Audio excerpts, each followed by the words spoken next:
All right, guys, so today, unfortunately, I already did an intro, but I accidentally deleted it. So today, it's the day after Thanksgiving, and I'm working on the E36.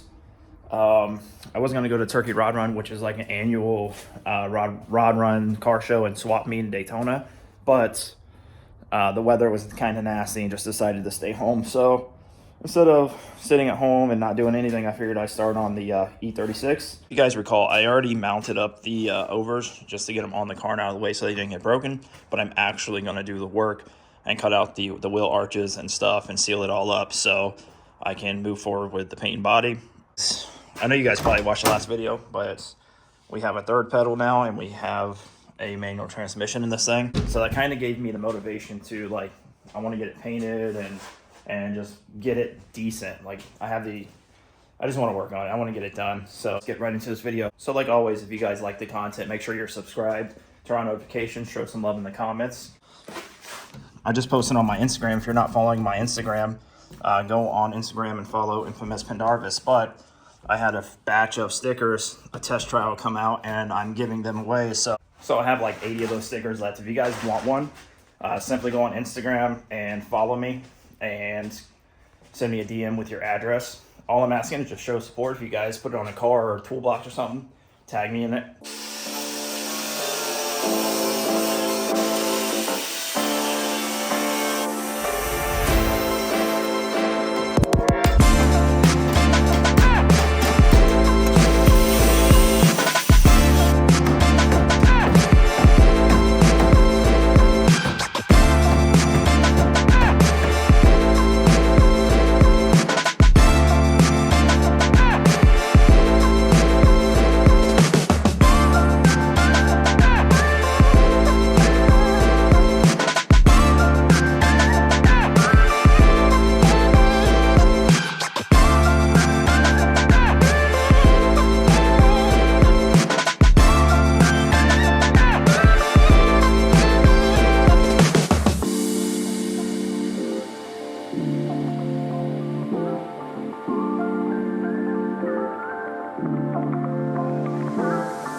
right, ladies and gentlemen, so the passenger side is completely done.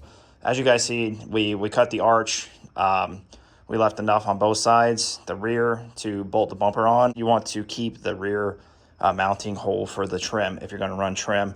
So as long as you keep it in there, and then you there's an inner arch inside the unibody. You kind of want your arch to come up right below that body line. You'll see there's an inner structure. You have to cut the spot welds and kind of hammer that up and retack it and then re-weld everything.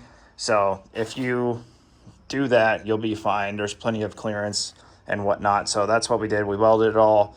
I'm still going to go back before paint and body and just seam seal in case there's any like holes from the flux core, because it's not really a clean weld. Going to retire this one. I just picked up a brand new welder, just waiting on an air tank. So I'll have gas MIG now instead of flux core. So that's super exciting. And then the front, super simple. You can't really do wrong. Once again, you want to keep enough for your trim to go back on, and you might have to trim this like garnish up here. But there's pretty much the rule to the front on the E36 is you kind of want to match the arch of the frame rail, because that's your limiting factor anyway. So you just kind of cut your arch to match the inner frame rail. You can't take too much off besides just the moldings, but going up, you can go as high as you want. I'm going to cut this video off here. I just want to get a video up for you guys. I'm going to finish up the front fender real quick because that only takes a couple minutes to cut. But I'm going to hold off on the rear for tomorrow because I have some family stuff to go take care of today. But I just wanted to finish this up as soon as possible and get a video out for you guys. So if you guys like this kind of content, make sure you subscribe to my channel, leave a comment below. Don't forget about the stickers, guys. You guys want a free sticker to support the channel, DM me on Instagram, send me your shipping address. I'll be shipping out all the stickers next week. So yeah, until the next one, guys. See ya.